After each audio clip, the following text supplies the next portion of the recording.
안녕하세요. 이번에 다뤄볼 책은 나기라 유의 유랑의 달입니다. 제가 독서 모임에 실제로 참석해서 이야기했던 내용을 떠올려서 각색해서 이야기할 건데, 저는 늘 독서 모임을 가벼운 마음으로 참석하기 때문에 책의 내용에 대한 심도 있는 토론이나 해석은 부족하니 흥미 위주로만 봐주세요. 이번 책은 제가 발제했던 책이라서 책에 대한 사전 배경부터 설명하고 갈게요. 2020년 서점대상 수상작이고요. 서점대상은 다른 문학상과 다르게 심사위원들이 현직 서점 직원들이라서 일반인 시각으로 뽑은 상이죠. 그래서 읽기 쉽고 재미있는 작품이 많고 완전히 신인 작가도 수상하는 경우도 있어요. 초대박인 경우 50, 60만까지도 나가는데 초판 37만 부면 그래도 대박이죠. 작가는 저도 처음 들어본 이름이었는데 예전에는 BL 소설 위주로 썼다고 하네요. 그래서 감정선 표현이 남다른 것 같아요. 리뷰를 좀 찾아보니 우리나라에서는 역겹다는 의견도 보이는데요. 일본에서는 비슷한 시기에 비슷한 내용인 행복색 원룸이라는 만화도 나와서 우리나라와는 반응이 조금 다른 것 같아요. 저녁 식사로 밥 대신 아이스크림을 먹으면 안 되는 이유. 다른 논란거리가 많은 소설이지만 개인적으로 가장 궁금했던 질문이었어요. 책의 선정 이유이기도 하고요. 저는 말싸움에 약해서 상대가 초등학생이라도 패배하고 그냥 먹어 라고 할 것 같아요.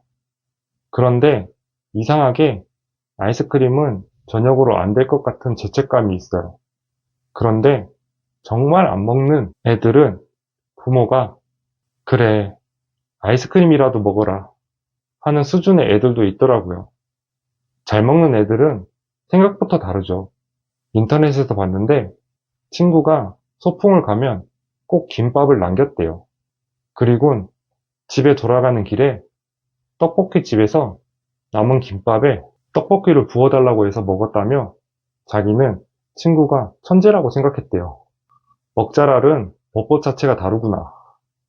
그런 애들은 또 저녁은 저녁대로 먹고 아이스크림도 먹으려고 해서 문제겠죠? 평범함과 비정상을 나누는 기준. 사라사의 부모님, 후미의 정체성. 제가 보기에는 사라사의 부모님이 조금 특이하다고는 생각했지 수군거릴 정도일까 생각했는데 일본 사회는 좀 다르다고 하더라고요. 특히 란도세를 사지하는 부분은 일본인들이 받아들이는데 어려움이 있을 거라고 하네요. 일본에서는 유치원 입학 때부터 학부모들의 복장까지 암묵적으로 규정되어 있다고 하고 애들 도시락도 보이는 게 중요해서 준비하기가 힘들다고 하더라고요. 예전에 어떤 연구에서 일본은 개인적, 집단적 성격이 반반인 나라라고 본 적이 있는데 이 부분에서는 우리나라와는 많이 다른가 봐요. 후미의 정체성은 뒤에서 다루도록 할게요. 이름 장명 관련, 사라사, 후미. 작중 주인공 이름인 사라사는 캘리코, 포르투갈 어원의 견직물로 우리나라로 치면 김비단, 김명주 정도 되겠죠? 후미는 제가 기억하고 있는 후미라는 이름은 소년탐정 김전일의 사촌동생 여자의 이름이 후미거든요. 김전일 한자 이름이 세김, 밭전, 한일자라서 긴다이치, 긴다이치 하지메인데 후미는 숫자 2, 숫자 3으로 후미라서 풀네임이면 김전 1, 2, 3이 되는 거라서 현실에선 잘 안 쓰는 이름으로 알고 있어요. 그래서 기억에 남아있고 또 일본에서 최근에 히트한 드라마 중에 여주가 상대 마음이 들리는데 남자가 한국 사람이라 알아듣지 못한다는 설정의 그 드라마 주인공이 리카이도 후미였고요. 남주인 최종엽이 효사와의 반열에 올랐다고 하네요. 여담으로 본방에는 최종엽의 대사에 자막을 넣지 않고 제 방에는 자막을 넣어줘서 제 방 시청률까지 잡는 전략을 잘 짠 것 같아요.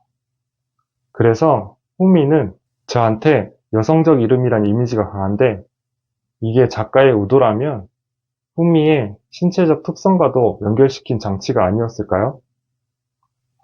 이름을 붙일 수 없는 두 사람의 관계, 정의해 봅시다.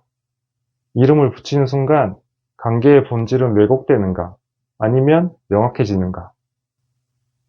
진부한 표현이지만 책 속에 나온 것처럼 두 사람의 관계는 구원이 아닐까요? 딱히 정의를 내릴 수가 없네요. 그리고 이름을 붙이는 건 요약을 하는 거와 비슷하다고 생각해요. 요약은 내용을 간략하게 파악할 수 있는 좋은 수단이지만 왜곡을 낳죠. 히틀러 얘기를 하고 싶었는데 너무 요약하면 미래 떨어져서 자살함이 되어버리니까요. 그래서 이 두 사람에게 이름표를 붙이지 않는 건 서로를 어떤 틀에도 가두지 않겠다는 가장 높은 수준의 예의라고 봐요. 명확해지는 건 타인의 시선일 뿐 당사자들에게는 이름이 없는 상태가 가장 자유로운 상태 아닐까요? 만약 이 관계에 꼭 이름을 붙여야만 한다면 저는 그냥 후미야 사라사 그 자체라고 부르고 싶네요. 세상에는 없는 단어니까요. 범죄물인가 사랑 이야기인가? 우리는 사라사와 후미의 입장에서 소설을 읽어서 철저히 그들의 편인데 만약 료의 입장이었으면 어땠을까요? 캘리코 가게로 찾아가려고 검색창에 캘리코라고 치면 떡하니 사라사라고 뜰 텐데 아마 네이트판 같은 곳에 자기가 때린 건 쏙 빼놓고 미친 여자를 만났습니다 하면서 여자한테 죽을 뻔했다고 자기 입장에서만 글을 올리지 않았을까요? 그리고 이 책은 처음 소개한 것처럼 문화권마다 받아들이는 느낌이 다른 것 같아요. 그리고 제가 생각하기에 후미가 신체적 결함에 대한 반발로 방향이 틀어진 거지 로리콘은 아닌 것 같아요. 그래도 잠들어 있는 사라사를 빤히 보고 있었다는 장면은 조금 위험했나? 생각이 들긴 했어요. 그래서 제 결론은 일본에서는 사랑 이야기, 우리나라에서는 범죄물. 기억나는 건 여기까지고요. 제1교포 감독인 이상희 감독의 동명의 영화도 있어요. 우리나라에도 익숙한 배우인 히로제 스즈가 사라사 역을 맡았어요. 정의할 수 없는 두 사람의 관계를 생각해 보시면서 토론해 보세요.